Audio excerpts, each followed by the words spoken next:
Here we are, our type 9, sometimes called peacemakers, peace seekers, mediators. All of those identify the 9 personality. The 9 personality is one where they believe that in order to be loved, you blend in and you go along to get along. You go along with the flow. You don't cause any waves.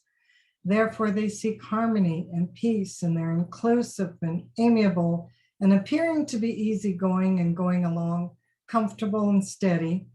They can also be self-forgetting, conflict avoidant. This is a big thing. They will do anything to avoid conflict, thereby often creating more conflict, and they can be very stubborn. So they are the nice people of the Enneagram. They're just so sweet. They don't seem to ask a lot for themselves. They go along to get along. They're not demanding. If you say to them, well, what would you like to do? Oh, it doesn't matter. You pick. I'm okay. I'm good with anything.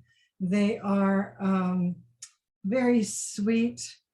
They have a very gentle personality, or so it appears. Like all of us, we have the what do you call, the light side and the dark side. All of our personalities do.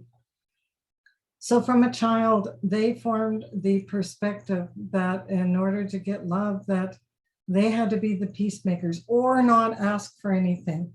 Maybe there was a lot of conflict in their families of origin. And so they just learned to sort of fade into the background, to not ask for much, or try and create harmony, or they often refer to themselves as the forgotten child. They weren't noticed. They didn't make enough noise or attention to draw attention to themselves to get their needs met.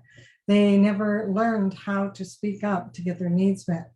So consequently, in relationships, this pattern continues where they're easy, they go along to get along, they merge with other people a lot. Well, if you ask them, do you like country music?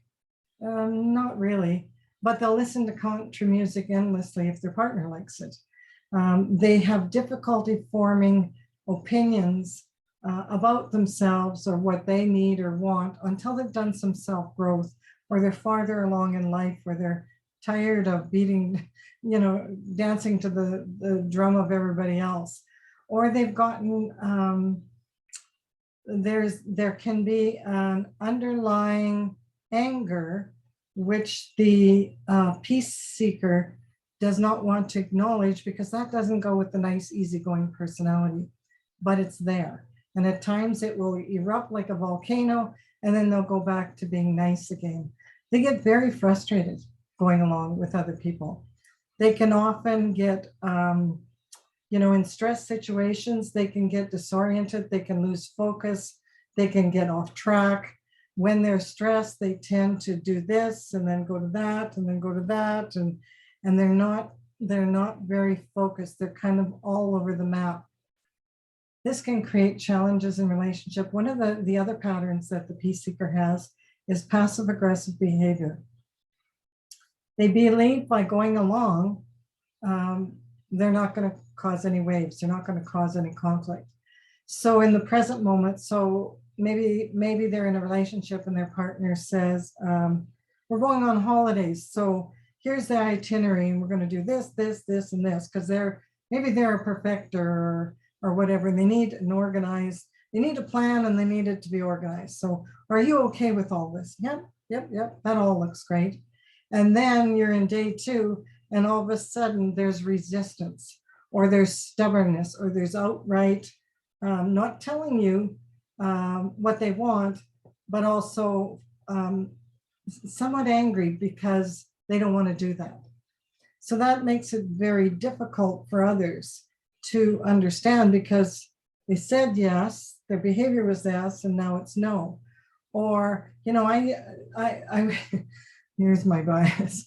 I was married to a man who was a peace seeker for 35 years, very likable, a sweet man, but it was sort of like Jello running down the wall, and you'd think, okay, Jello hits the wall. Okay, I know it's Jello. I got it.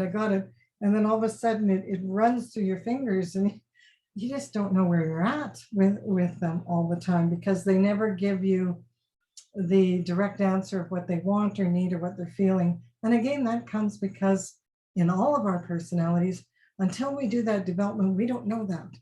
We just know we're not happy. We know we're frustrated. We know we can be angry. We know all those things, but we don't know the why. Why are we reacting this way? And so when you have this roadmap of wisdom, of this system, of this personality Enneagram model that gives you all of the insights and the information, you then can be very focused on working on your patterns or seeing them, or when you're triggered or you feel that stubbornness as a peace seeker. No, I'm not going along with that now.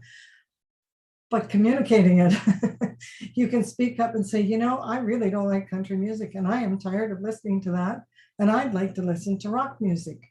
Or when you're going out for supper, maybe you're in a relationship and you'll say to them, well, do you want Greek food? And they'll say, yeah, Greek food's okay. But then, you know, in an hour or so, they don't feel like Greek food. Not speaking up and then being frustrated creates frustration for everyone. So learning to speak up and it's about delving into yourself and really starting to do the excavation in your personalities. What do I need? What do I want? What is my core emotional need? What is it that I need to feel loved? And that would all be given to you in your personality profile, which is very eye-opening. It's you know, peace seekers can also be leaders of the world. Barack Obama was a peace seeker president, always looking to bring peace throughout the world, and yet other people perceived him as too wishy-washy and not strong enough, like Bush was, or you know, Prime Minister Trudeau, I perceive, is to be a too supporter helper.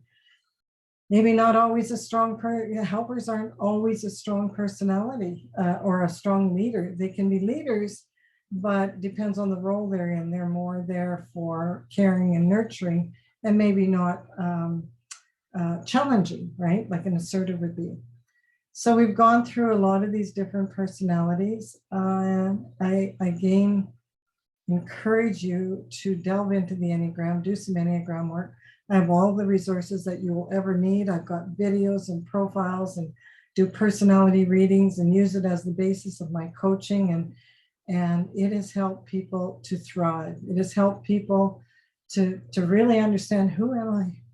Like, who am I?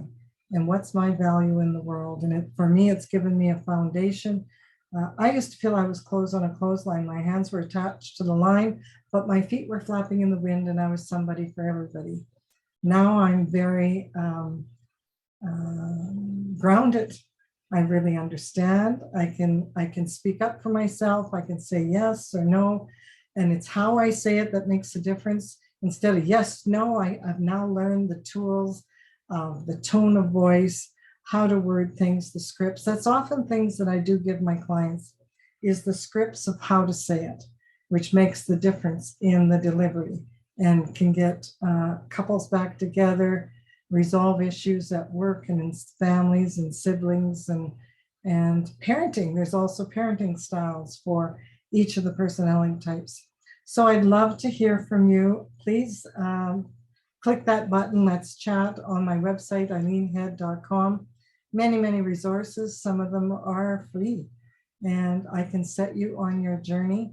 Thanks for following along. You can tell I'm very passionate about this work, and I hope to hear from you soon. Eileen Head, Mindset and Transformational Relationship Coach. eileenhead.com.